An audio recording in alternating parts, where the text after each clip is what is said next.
আসসালামু আলাইকুম। আজকে রাজশাহী থেকে কি শপিং করলাম নিজের জন্য, আর তার সাথে রাজশাহী থেকে মোমোর প্লাজা আজকে গিয়ে পিৎজা খাবো। দেন অনেক বেশি এক্সাইটমেন্ট আমি ছিলাম যে আসলে কেমন কি পিৎজা, যদিও বা নওগাঁ সান্তাহার এগুলোতে খাইছিলাম, বাট রাজশাহী কখনো খাওয়া হয়নি। তো আজকে রাজশাহী থেকে পিৎজা খাবো, পিৎজাটা ট্রাই করব কেমন খেতে স্বাদ। হ্যালো এভরিওয়ান, আসসালামু আলাইকুম। আপনারা হয়তো বা জানেন আমি এখন রাজশাহীতে আছি বর্তমানে। তো রাজশাহী থেকে আমি এখন হঠাৎ আমার সন্ধ্যা দিকে মন চাইলো আমি বাহিরে গিয়ে কিছু খাবার খাবো। তো আমার একটা বান্ধবীকে নিয়ে আমি চলে এসেছি মোমোর প্লাজাতে গেছিলাম, আর সেখান থেকে নাম্বার 6-এ যাওয়ার পর সেখানে এই রেস্টুরেন্টটা ছিল। তো এই রেস্টুরেন্টে যাওয়ার পর এখান থেকে আমি পিৎজা খাবো না বার্গার খাবো না আরো বিভিন্ন ধরনের আইটেম ছিল, বাট আমার হঠাৎ মন চাইলো যে না, এখানকার আমি পিৎজা ট্রাই করি, নেক্সট কোনো একদিন আবার আসলে অন্য কিছু ট্রাই করব। দেন পিৎজা অর্ডার করার পর প্রায় 45 মিনিট অপেক্ষা করছিলাম, কারণ এখান থেকে নতুন করে আর গরম গরম পিৎজা খাওয়ার মজাটাই কিন্তু আলাদা। তো এখান থেকে আমি পিৎজাটা অর্ডার করার পর ও মাই গড, এত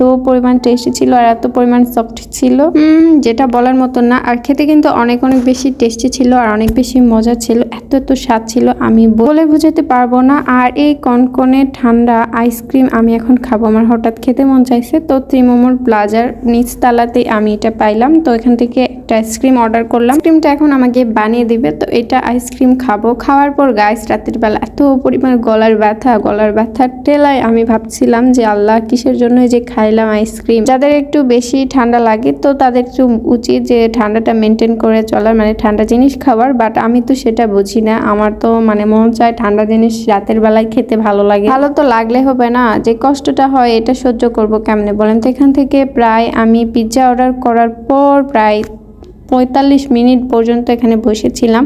বসে থাকার পর হঠাৎ পিৎজা চলে আসলো। পিৎজা খাওয়ার পর আমি আবারও বের হয়ে পড়লাম একটু ঘোরার জন্য।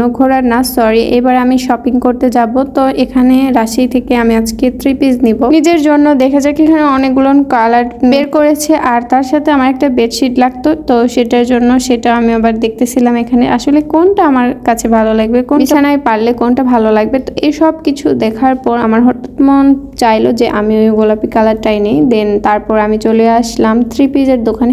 এখানে আসার পর এত সুন্দর কোয়ালিটিফুল ছিল কালার, যদিও বা আমার অত বেশি কালারফুল জিনিস পছন্দ না, একটু ডিপ কালার হইলে আমার চলে, একটু ডিপ কালার হইলে আমার ভালো লাগে। আর এই 3 পিসটা প্রথমে আমাকে দেখাইছিল, আমার এত পরিমাণ ভালো লাগছিল, কিন্তু দুঃখের বিষয় এই বেশি প্রাইস ছিল, আর অত বেশি প্রাইস দিয়ে আমি নিতে চাচ্ছিলাম না। তো এই কারণে বেশি টাকা দিয়ে কিংবা বেশি প্রাইসওয়ালা জিনিস আমি নিলাম না। তারপর চলে আসলাম ওখান থেকে কেনাকাটা শেষ করে আমি খাবার খেতে আসলাম, যেহেতু রাতে খাবার খাইতে হবে। তো এখান থেকে আমি জানি না এই মাছটা কি ছিল, অনেক লম্বা ছিল আর অনেক বেশি মোটা ছিল, আর অনেকগুলো আছে খাবার খাবো আমি, তার সাথে অনেকগুলো আইটেম আছে তরকারি। এখানে আমাকে আঙ্কেলটা দিয়েছিল অনেকগুলো, যে বাবা তুমি কোনটা খাবে খাও। তো আমি এখান থেকে একটা মাছের তরকারি বেছে নিলাম, তারপর ওগুলো সবগুলো রেখে দিয়ে আসলো, কারণ সবগুলো তো খাওয়া একাই পক্ষে সম্ভব না। সো আজকের ব্লগটা এতদূর পর্যন্তই।